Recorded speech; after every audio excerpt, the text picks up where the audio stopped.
Ulikikoma ngoma Yesu we yelelelele utegeka nkwisino mwijuru baba mavi yose kupfukamile yelelelele ulikikoma ngoma Yesu apila watoloma yatukwizela kwawe kuragukijije haleluya shikama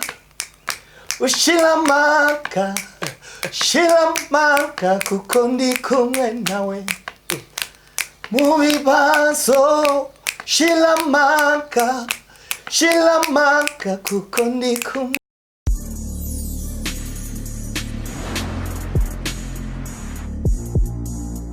Bonjour mesdames, messieurs, le fond de Buja Flavor. This is Buja TV, the number one channel of this industry of Buja Flavor. Chakinyamakuru cy'abakibaza nashamvuga muri industry of Buja Flavor nkuko tuma tubikora reka twese dukengurukira Imana. Hama dusubira dukengurukira mu bakunzi ba Buja TV, mugano banditse bakunzi ba Bude. Hama ndabakunda cyane. Nukuri ko Imana support munyereka yaranshika ku mutima sana. Kandi bituma nkora ibiganiro byinshi ndondera inkuru nyinshi zitandukanye n'abantu mutaba mwizeye ko bazanira mukababona kandi bakababwira n'imibereho yabo misose. Ariko no munsi ndi kumwe na Denilson Hitmaker. Ari muri gospel akora indirimbo nziza cyane urigikoma ngoma Yesu we yelelelele tegeka kwisino mwishuru. Yes, nimba muzi uraza kumumenya, nimba utamuzi nawe wamumenye, wowe utamuzi ariko wabuze indirimbo yiwe. Denilson vipi? Niko salama. Biraza neza Denilson. Ko turashima Imana. Denilson murakora vyumenga sinzi umenga uri mu meti umenga uri mu Rundi. Uravanze? Oya? Nabwo mvanze ndi Murundi gusa urumva. Ufite cyarabu hivi. Abantu nitwoca dusa. Yego. Bisabwa ko uyu usanga ari uku ego. Denilson bite kandi? Namahoro. Wimva gute kuri muri plateau Buja TV? Ndabinezerewe cyane kuko nangize imisi ndabikurikirana nari ngaha mu gihugu.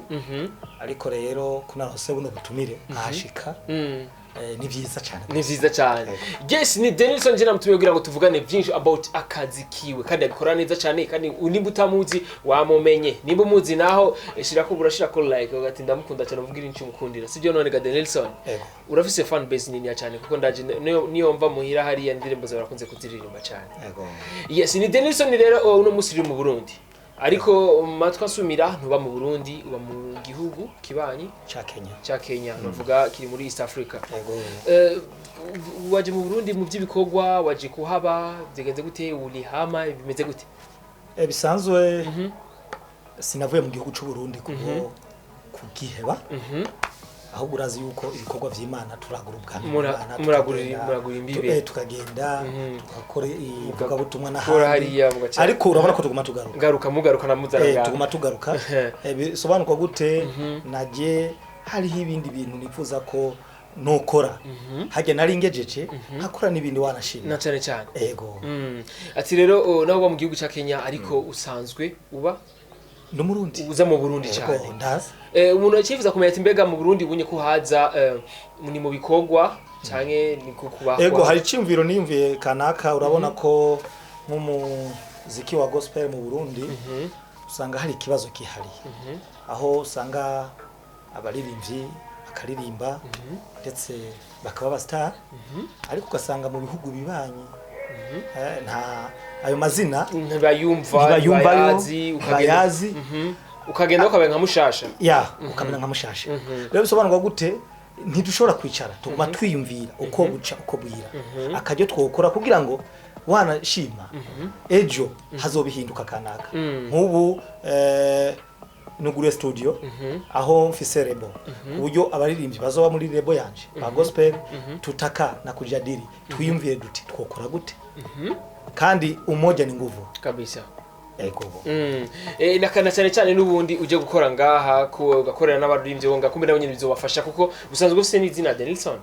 ufise n'izina ko bizobafasha nabo nyene bavuga ati reka twumve kudufise twaronse opportunity yo gukorana n'umuntu yadutanguriye kumbe natwe tuzoronka amahirwe yo kumenyekana nka Denilson ego nuko nta kidashoboka ni umuntu yifuza kumenya mbega Denilson kuja kuri no mwanya afise album zingahe jewe album mfise album zitatu ariko hari yindi mahenda akora vuba ndayishira ku magaro ego iyo igira kanzo bifise indirimbo zingahe ezo bifise indirimbo 8 kuko je nkoza album ndayikora yose urayikora yose ikarangira rero nateguye album yuzuye aho mu minsi ariho nzoshobora no kuja kumenyesha makuru ku maradiyo nta ntumira gusa abantu baze muri launching baze muri uzinduzi yo album ya album kuko urumva umuntu ntiyoguma aja ku maradiyo ata kintu gishasha gihari n'ivyo cyane cyane ariko je no musi nago profisa bagati ariko ntaco abandi batarakurondera izo nkuru ugomba kumva se ndazitoreje kwanza sivyo rede Nelson yes Nelson tumva yuko uriko urakora cyane kandi ibikorwa byawe bimeze neza cyane kandi n'abantu barabikunda ni Nelson umuntu ashayivuza ati mbega Nelson irihe banga akoresha kugira ngo abe hit maker mu nzira ya gospel indirimbo yiwe aho uja hose ukahayisanga novuga ko hari ikintu bita ndakivuze mu Giswahili kugira ngo cyonyorohera cyane nakibaza kibari cha Mungu sobanurwa gute nta buhinga burebure atari ko je niyumvira amajambo yoshobora gufasha abantu hama nkayaririmba hama bayahinyanyura bakayahinyanyura hama nkaca nsenga na cyane bigaca bigenda neza cyane aho sha yes novuga ni nk'ahantu henshi wagiye hatandukanye umuntu atazi Nelson mvuga amateka ya Nelson aho umuziki novuga ubwo butumwa bwiza washinzwe gucisha mu muziki bwagushikanye kumbure umuntu agerageje yumve bwa kagaciro ko kuba mu by'Imana bisanzwe hariho ubuzima bwa privé bw'umuntu ariko hariho n'ibindi bintu bisabwa ko umuntu avuga kugira bifashe undi muntu yego bisanzwe cyambere hariho inyungu idasanzwe habaye no mu kuba noba mva ngaha nkaja mu bindi bihugu nkongera nkagaruka hariho akanyungu hariho iyindi level wagiye ko kuko urumva turahura n'abandi ba artist batandukanye bafite izindi ngabirano zitandukanye bafite izindi ngabirano zitandukanye rero bisobanurwa gute ivyo biranatuma n'umuririmbyi ashishikara komera mu gikorwa bakora yego no mu bikorane hari bikorane byinshi twakubonyemwo uririmbamwo ni nke bikorane kumbere ugerageje kudutana kugira ngo umuntu atahure neza cyamenye n'ivyo bikorane kumbere bo bararimbyemo nakoreye mu bikorane byinshi cyane nga mu gihugu narakoreye mu bikorane bitandukanye mu ntara zitandukanye narakoze amakonsera atandukanye mu ntara zitandukanye yego narakoreye mu bikorane bya Ngozi na Gitega ndizeye mucamo bitahura Ingozi kijya gihe novuga wahoze ari mukuru w'igihugu yariko aragirira novuga asabira Burundi ko ukamana amahoro misi yose nabikoremo cyane hagibuyi hari ikibuyi Gitega bikorane n'ivyo narakoremo cyane uwavyumvise gute kuba warizigiwe n'umukuru w'igihugu ni neema ya Bwana akaguhamagara mu gikorane ci ni neema ya Bwana hari ikintu kiba ukacuvuga ati haya yote ni neema ya Bwana cyamine na cyane yes nivuga ni n'inyungu nyinshi cyane kumbure ari abantu benshi batabibona ivyo bintu novuga Nelson atavuga ati je ko bandi muri gospel simbona ko ari ikintu no kumwe no kunguka ni vya bindi nyene kujitesa kufunga muda wote lakini ntatahure yuko no muri gospel hashobora no kuboneka bwa buryo bwo gutunga umuryango wiwe ni Nelson kumbure nagerageje kumubaza kugira ngo adusigure neza bumve novuga agaciro ko bavuye yuko no muri gospel harimo rakwa kubaho neza icyambere ndizere ko mu gihugu cy'u Burundi ubirabishije amaso ku usanga bigoye cyane kumenya gutahura urabona ati nta nzira iriho nta supporter iriho nta kintu na kimwe kiriho habasigaye aho umuririmbyi nyene ku gice ciwe yigwanira kubwiwe ahagarara akavuga ati none nce bigende gute na maombi kuomba managani urashobora kuba ubona yuko atanzire hari ariko akaza umuntu akakwizera akabana nawe ugakora icyo witeze gukora wanashima ugasanga uragize n'akantu ukoze karagufashije bisobanurwa gute rero ikindi kintu gusa ikibazo usanga kiri ngaha mu gihugu ni kujya kunubona umuntu wese mu gihe amaze kuba star wa gospel urumva acha yikorera ivyiwiwe nta guhindukira inyuma gukorera Imana kandi si gukorera Imana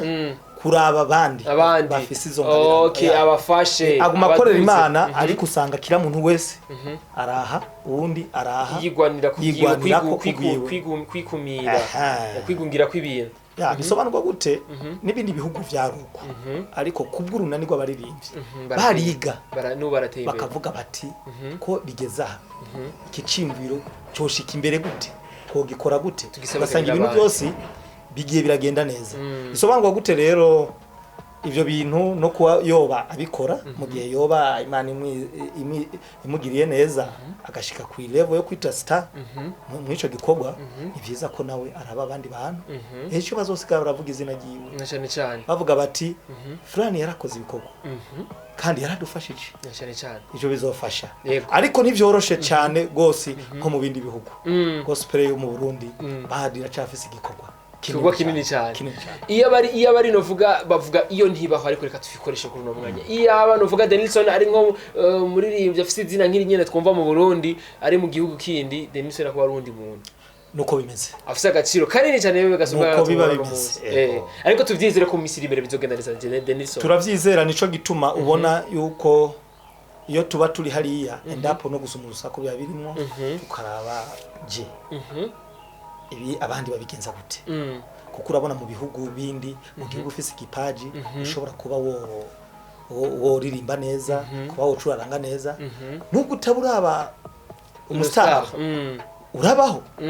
ukabaho neza ubuzima ukaguma bugenda neza cyane ufise umuryango ukawutunga neza zengira ko ndabaza Denilson mbega Denilson afise umuryango afise umuryango afise abana bangahe ni kenshi jina kunze kubaza abavyeyi nigiki wama wifuriza umwana wawe cyo kunze kubaza abantu bafite abana iki wama wifuriza abana bawe urifuza yuko bazo bagira wa mwuga wawe abana ndabipfuriza kuzogira kazoza keza kazoza keza cyo ni cyambere muri kazoza keza rero hariyo byinshi no gukorera Imana birimo harimo ushobora urazi iyo uri nk'umuririmbi hakava mu mwana umwe agakora kite gikorwa usanzwe ukora iyo hawo mubona hari abikora birakunezera cyane gose birakunezera cyane usanga ari ibintu biryoshe ariko umwana wanje wa mbere yarambariye yuko atazoririmba ahubwo yambwiye ngurira umupira je nzobuki urumva wowe wewe zanarumvise ahari ariko we nivyaguciye intego uzoka tuzomushigikirana ntegeza kuko navyo biri muri sana ego yes ni Denilson kumbure jewe narusamaye kubugana nawe mbega wibaza yuko Denilson ni indirimbo je no musaba katurimba kuri umwanya kugira nawe ariko uradukurikirana kugira ngo akujyohere reka ndamusabe aturimbire uri gikoma ngoma niyo mbora yo dufasha kumbere abantu benshi bacha bamenya gutahura kandi bagashamenya Denilson wari we ku mwanya muto asante sana uri gikoma ngoma Yesu we yelelelele uteke kankwisino mwijuru baba mavi yose kufukamile yelelelele uri gikoma ngoma Yesu apila watoloma yatukwizela kwawe kuragukijije haleluya Denilson tubandanya je segunda karuka iminota 2 ni iminota 3 je nayikeneye ririmba kandi bandanya niko nafikiri hapa maragani watu washaona kila kitu jinsi Denilson mimi hapa watu wangu nataka waridhike muandike kwenye comment hapo kama umeridhika hata kitu ka sekunde 2 mimi hapana shikama ushilamaka shilamaka kukondi kumwe nawe mubibazo shilamaka kukondi kumwe nawe shikama shilamaka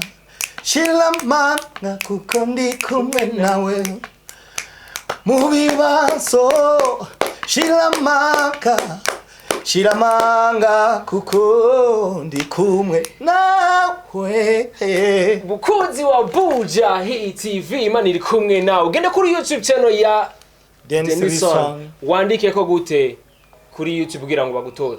Denilson andika Denilson hivyo tu nabandi ba Denilson bahari kuri YouTube utaona tu kazi zangu ukiandika Denilson andika uligikoma ngoma Yesu andika Batoromayo andika shikamshiramanga ni nyimbo nyingi zipo zile nyimbo zilikuingizia pesa nyingi au umezipata kwa unajua kwa Yesu kuna kinachokosekana pesa nubwo zitobazari injije amafaranga nabanshaka kuronka hakaba hari imitima y'abantu yakize okay Denilson yari imbere rero biraboneka urumva amafaranga aza mu nyuma iyo wakoze umurimo w'Imana baadaye urabona ivyamo cyane nakare baririmba canke turirimba canke bazoririmba kugira ngo turabe ko abantu bokizwa urumva bisanzwe iyo ukoze umurimo w'Imana utagetinga ko ukene ko harabokira kubwo iryo vuga butumwa nta imana itocisha kugira guheza cyane ego yes Dennis Kumbure nibiye bibazo uhora ubona yuko abamenyesha makuru bakunze kwibagira kukubaza ukaba wifuza ko bakubaza eje ndizere ko umumenyesha makuru wamaze kwitaba ubutumire bwiwe bijya kubajije nivyo ababona ko bigukwiye cyane urumva uci uvuga ati hari ikindi nawe aca kubwira ati rero ciwanje umenyesha makuru yes Kumbure Dennis tufasha ruvuga Instagram yiwe na Facebook yiwe nimba koresha na Twitter ayitubwiye acha twibutsa na YouTube yuko yitwa nizere ni Dennis Rison hivyo YouTube Facebook hivyo Dennis Rison Instagram ni Dennis Maguru Dennis Maguru ya Dennis Maguru kwa nini Maguru Maguru ni jina rangu usurumva ijya abantu bamenye ni Dennis Rison ariko ubundi bwo mu nyuma narabonye ati ko ari izina ry'iwacu ndarishirako ngeze nti nirigume ko kuko nigi wanje Dennis Rison Maguru ariko ugiye Maguru nyene Maguru nyene ajya nyene ajya Maguru nyene izina ry'umuntu narije indirimbo zo ziragenda zifisa Maguru indirimbo ziwe gamana ziniwe za Dennis ni gamana yaje aha rose ugiye urazisanga ariko ntacyo reka Kumbure tuvyizere ko Dennis indirimbo ziwe nazo nyene kuba zifasha abantu mu gukizwa we niba zigukora ku mutima gira uko zugira ngo Dennis nawe nyine atera imbere hanyuma batibagira ko tumefungua studio hapa Charama turakeneye ko watu badilishane mawazo urumva tugume tushakisha ubumenya hanahandi muhanahana ivyumviro abantu bahanahana ivyumviro kuko numu producer yitwa Phil Pro namukuye Dar es Salaam niwakorera mu studio hanyuma label yanje nayise Fire Label moto urumva nta budayimoni dukeneye kandi amatwa nsumira hari umu producer mu Burundi akorera muri Tanzania ngo nakorera izindirimbo ziwawe Liza umuproducer wa Diamond nawe yasinzwe akorera nga mu Burundi niba mukorera zika ndirimbo ziwawe nije namuzanye hamwe namuzanye nga mu Burundi ari zika ndirimbo zawe zaba hit ni wazikoze niwe yazikoze kabisa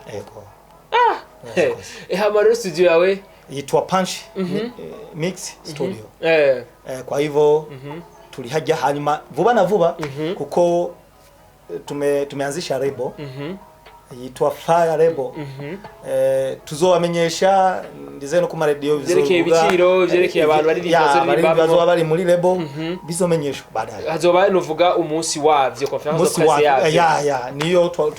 twahadutunganya kugira kila kintu kizomere neza cyane kizobe neza cyane yes Kumbure Dennis ndagushimire cyane Dennis asante sana yes uri na Dennis navuga mu nyubako za Buja TV hama ndabakunda cyane hama support mwerageza kutwereka biradushika ku mutima hama ndabakunda kandi cyane ndabifurije ko mwoja kuri YouTube channel ya Denilson ugire subscribe ugire like comment na share kugira ngo ibikorwa vyiwe bibone abantu benshane ugende kuri Instagram yakubwiye kuno yitwa ugende kuri Twitter yakubwiye kuno yitwa ugende kuri Facebook utwibutsa kandi Dennis Rison Facebook YouTube Dennis Rison hanyuma kwenye Instagram Dennis Maguru yes gero bikora kwenye Instagram following page gire like follow hama kuri YouTube gire subscribe sizosubira rero Imana bikunze barakumwe na Beni Bianze Camera Juma Just Professional niwe gire subscribe tunafanya ngombe bye